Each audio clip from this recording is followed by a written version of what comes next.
أعوذ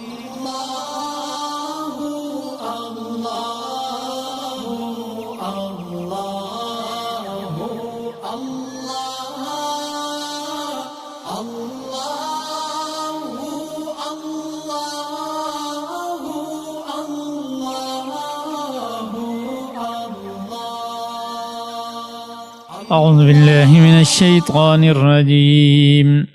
بسم الله الرحمن الرحيم إن الذين آمنوا وعملوا الصالحات وأقاموا الصلاة وآتوا الزكاة لهم أجرهم عند ربهم ولا خوف عليهم ولا هم يحزنون يا أيها الذين آمنوا اتقوا الله وذروا ما بقي من الربا إن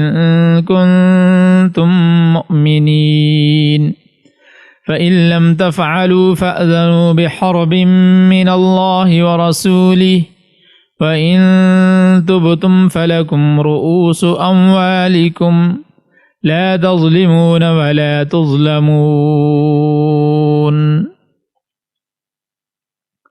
ہاں وہ لوگ جو ایمان لائیں، نیک عمل کریں، نماز قائم کریں اور زکوٰۃ ادا کریں، وہ اپنے رب کے پاس اپنے اجر کے مستحق ہوں گے، نہ انہیں کوئی خوف لاحق ہوگا نہ کوئی غم پہنچے گا۔ اے ایمان والو، اللہ سے ڈرو، اور اگر تم واقعی مومن ہو تو سود کا جو حصہ بھی کسی کے ذمے باقی رہ گیا ہو اسے چھوڑ دو۔ پھر بھی اگر تم ایسا نہ کرو گے تو اللہ اور اس کے رسول کی طرف سے اعلان جنگ سن لو، اور اگر تم سود سے توبہ کرو تو تمہارا اصل سرمایہ تمہارا حق ہے، نہ تم کسی پر ظلم کرو نہ تم پر ظلم کیا جائے۔ پچھلی آیت میں احکام الہی کی خلاف ورزی کرنے والوں کا ذکر تھا، تو اب اس آیت میں خلاف ورزی کرنے والوں کے برخلاف وہ لوگ جو ان الذین آمنوا، جو لوگ ایمان لائے، وعملوا الصالحات، اور نیک اعمال کیے، یعنی پہلی بات تو یہ ہے کہ وہ ایمان والے ہیں، ان کا عقیدہ صحیح ہے، توحید خداوندی پر پورا یقین رکھتے ہیں، مرنے کے بعد کی زندگی پر یقین ہے، آسمانی کتابوں پر یقین رکھتے ہیں، اور اس کے ساتھ ساتھ وہ اچھے کام انجام دیتے ہیں، برائی سے بچتے ہیں، اور پھر ان کاموں میں بالخصوص وَأَقَامُوا الصَّلَاةَ، نماز کو قائم کرتے ہیں، کیونکہ نماز جو ہے وہ اللہ کا تقرب دلانے والی چیز ہے۔ نماز اسلام کی جڑ اور بنیاد ہے۔ اور وآتوا الزکوٰۃ، وآتوا الزکوٰۃ، زکوٰۃ بھی ادا کرتے ہیں، نماز قائم کرتے ہیں،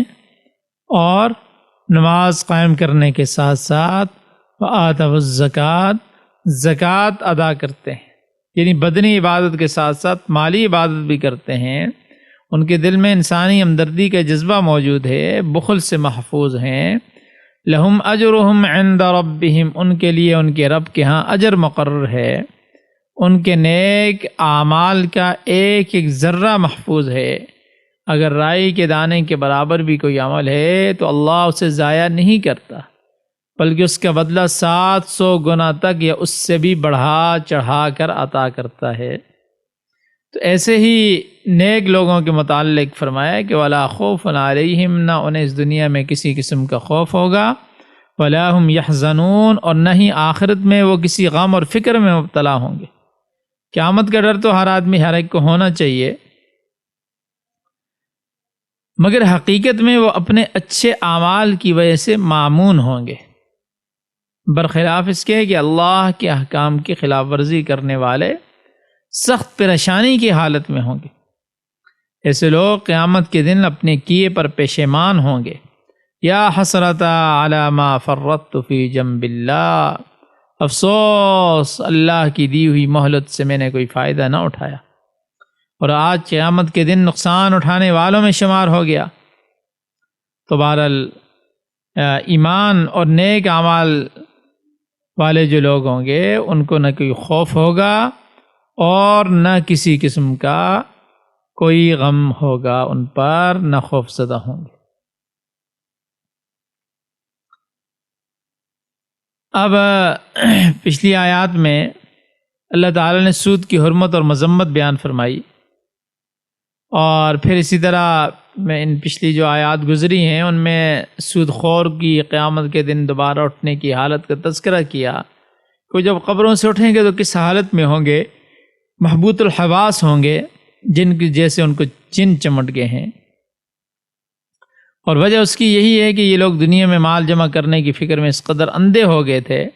کہ ان کے نزدیک تجارت اور سود برابر ہو گیا تھا، کوئی فرق نہیں تھا، حالانکہ اللہ تعالیٰ نے تجارت کو حلال اور سود کو حرام قرار دیا ہے۔ سود کی حرمت کے جو ہے اس کا جو نفاذ ہے، جو سود کی حرمت کا جو نفاذ ہے اس کے دو طریقے ویسے ہیں۔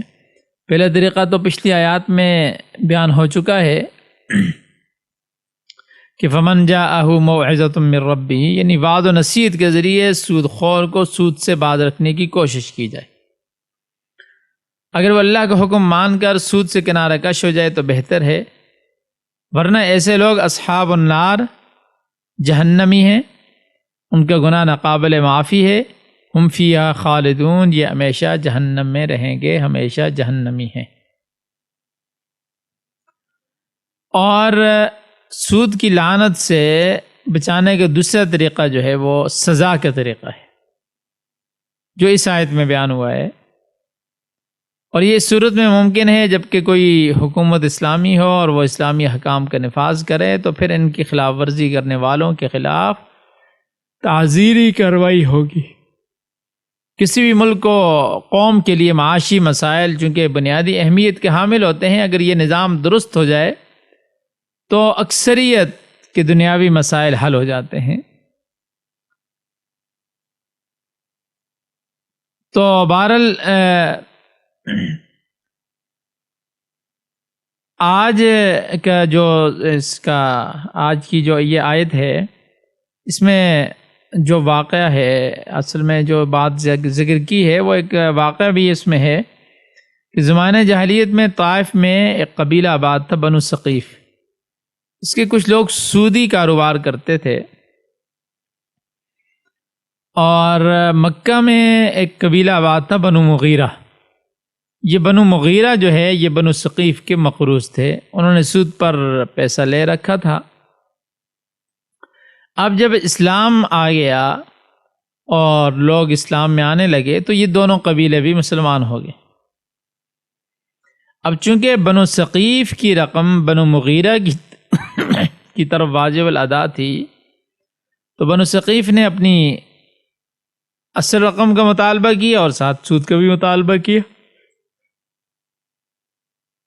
تو بنو مغیرہ نے جواب دیا کہ بھئی اسلام میں تو سود کا لین دین جائز نہیں ہے، لہذا اب تمہارا دعوت درست نہیں ہے۔ تو معاملہ حضور علیہ السلام کی خدمت میں پیش ہوا، اللہ تعالیٰ نے یہ آیات نازل فرمائی اور پھر مسئلہ حل کر دیا۔ کیا فرمایا؟ یا ایھا الذین آمنوا اتقوا اللہ، اے ایمان والو اللہ سے ڈرو، وذروا ما بقی من الربا، اور سود کی بقیہ رقم چھوڑ دو، یعنی مطالبہ نہ کرو، اب یہ تمہارے لیے جائز نہیں ہے۔ ان کنتم مؤمنین، اگر تم حقیقت میں مومن ہو، اگر سچے دل سے اللہ اور اس کے رسول پر ایمان لا چکے ہو، تو اب سود کا خیال قطعاً دل سے نکال دو۔ اس آیت پاک میں سود خوروں کے لیے تعزیر کا بیان ہے۔ حضرت عبداللہ بن عباس رضی اللہ تعالیٰ عنہ فرماتے ہیں کہ اس آیت کی روح سے مسلمان حاکم کا فرض ہے کہ سودی کاروبار کو ختم کرنے کا انتظام کرے، اور اگر سود خور جو ہیں وہ سود خوری سے باز نہ آئیں تو پھر ان کے خلاف جہاد کیا جائے۔ چنانچہ ارشاد ہوتا ہے فَإِن لَّمْ تَفْعَلُوا، اور اگر تم نے ایسا نہ کیا، یعنی سود لینے سے باز نہ آئے، تو پھر فَأْذَنُوا بِحَرْبٍ مِّنَ اللَّهِ وَرَسُولِهِ، تو اللہ اور اس کے رسول کی طرف سے لڑائی کے چیلنج سن لو، تمہارے خلاف جنگ ہوگی یہاں تک کہ تم اس قبیح اور بری حرکت سے باز نہ آ جاؤ۔ ہاں وَإِن تُبْتُمْ،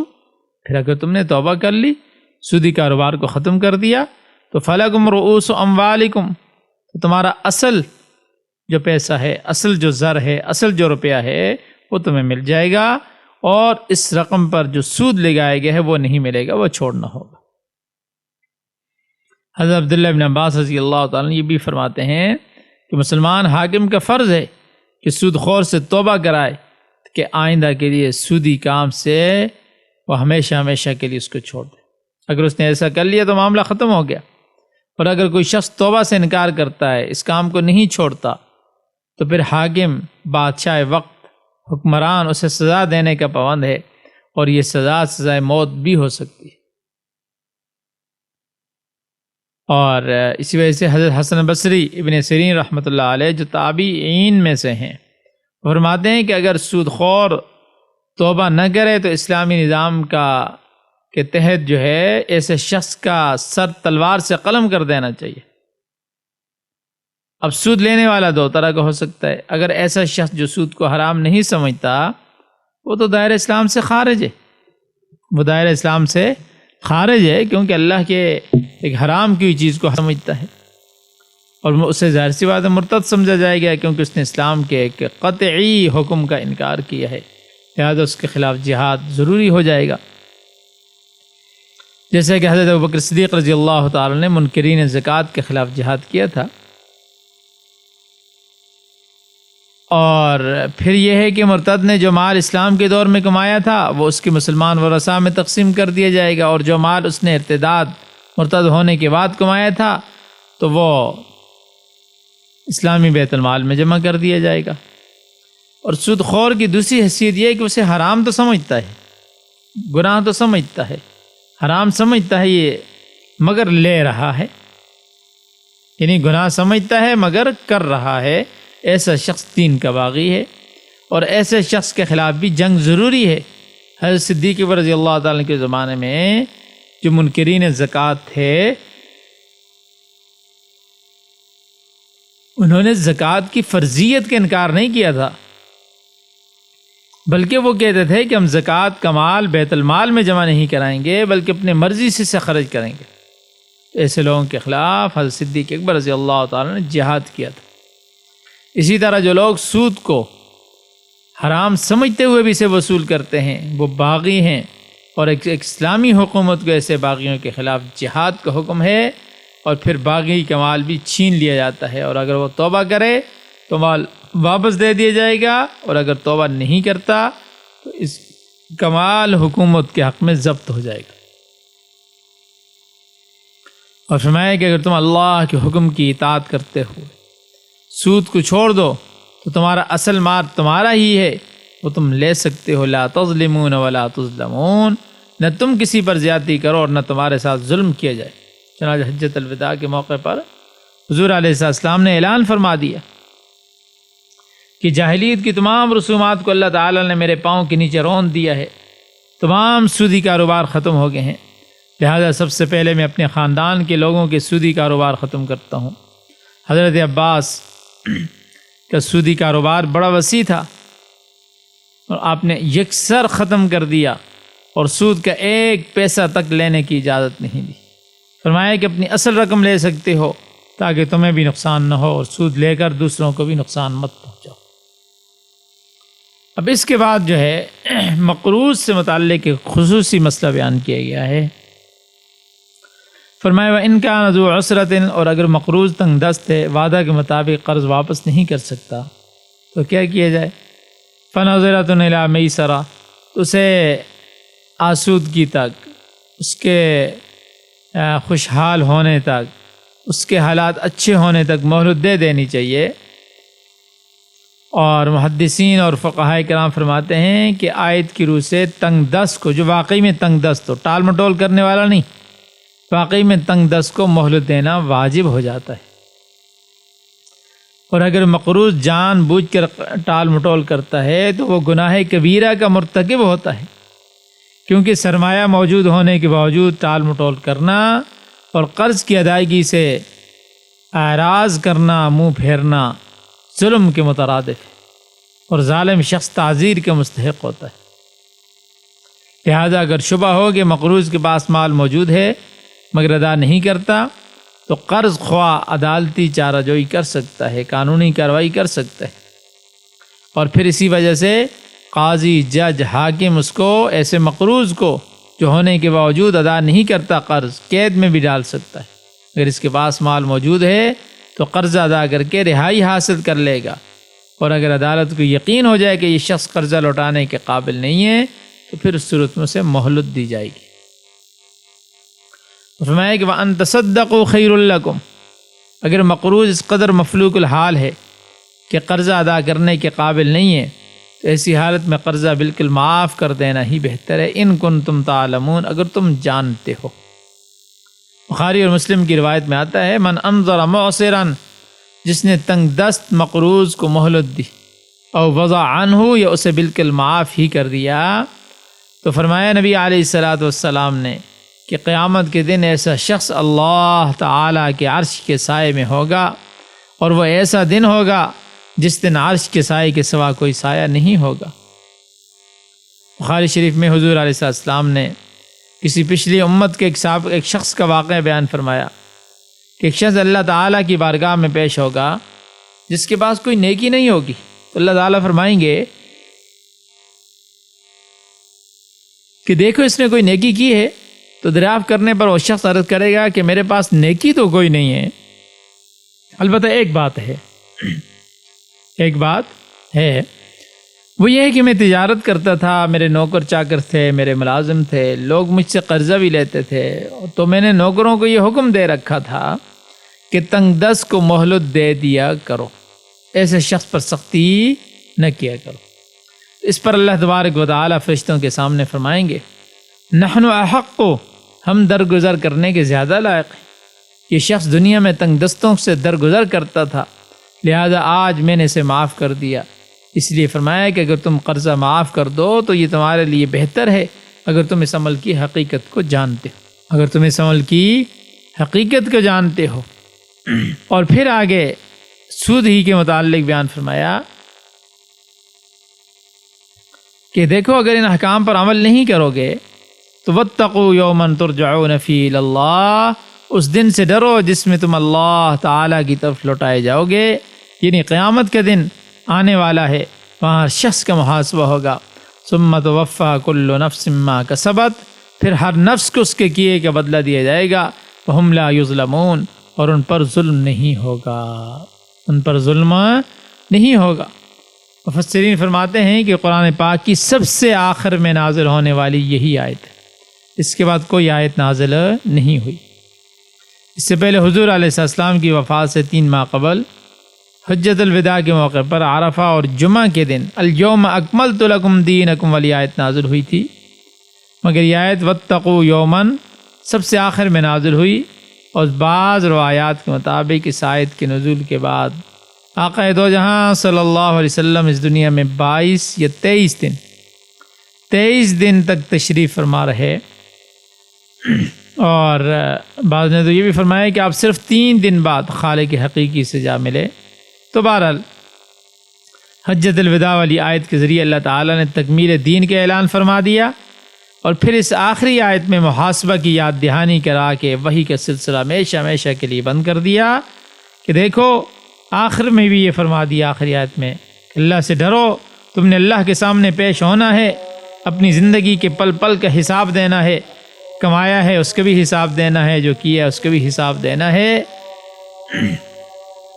اور تو بہرحال یہ آخری آیت، اس کے بعد ہمیشہ کے لیے وحی کے سلسلہ بند ہو گیا، اور اس آیت کو سورہ بقرہ میں اسی مقام پر رکھنے کا حکم بھی خود اللہ تعالیٰ نے وحی کے ذریعے دیا۔ اب ترجمہ دیکھ لیں۔ ان الذین آمنوا، بے شک جو لوگ ایمان لائے، وعملوا الصالحات واقاموا الصلاة وآتوا الزکاة لهم اجرهم عند ربهم، اور انہوں نے نیک عمل کیے اور اپنی نماز قائم کی اور زکوٰۃ ادا کی، ان کے لیے ان کا اجر ہے ان کے رب کے پاس۔ ولا خوف علیہم ولا هم يحزنون، اور نہ ان پر کوئی خوف ہوگا اور نہ وہ غمگین ہوں گے۔ یا ایھا الذین آمنوا اتقوا اللہ وذروا ما بقی من الربا ان کنتم مؤمنین، اور نہ وہ غمگین ہوں گے ایمان والو یا ایھا الذین آمنو، اے ایمان والو، اللہ سے ڈرو، اور جو وذروا ما بقی من الربا، اور جو سود باقی رہ گیا ہے وہ چھوڑ دو، ان کنتم مؤمنین، اگر تم ایمان والے ہو۔ فإن لم تفعلوا، پھر اگر ایسا نہ کرو، فأذنوا بحرب من اللہ ورسولہ، اللہ اور اس کے رسول سے جنگ کے لیے خبردار ہو جاؤ۔ فإن تبتم فلکم رؤوس اموالکم، اور اگر تم نے توبہ کر لی تو تمہارا اصل زر تمہارے لیے ہے۔ لا تظلمون ولا تظلمون، نہ تم ظلم کرو نہ تم پر ظلم کیا جائے۔ وإن كان ذو عسرة فنظرة إلى ميسرة، اور اگر وہ تنگ دست ہو تو کشادگی ہونے تک مہلت دے دو۔ وأن تصدقوا خير لكم إن كنتم مؤمنين، اور اگر قرض بخش دو تو تمہارے لیے زیادہ بہتر ہے اگر تم جانتے ہو۔ واتقوا يوما ترجعون فيه إلى الله، اور اس دن سے ڈرو جس دن تم اللہ کی طرف لوٹائے جاؤ گے۔ ثم توفى كل نفس ما كسبت وهم لا يظلمون، پھر ہر شخص کو پورا پورا دیا جائے گا جو اس نے کمایا ہے، اور ظلم نہ کیے جائیں گے، ان پر ظلم نہ ہوگا۔ صدق اللہ العظیم۔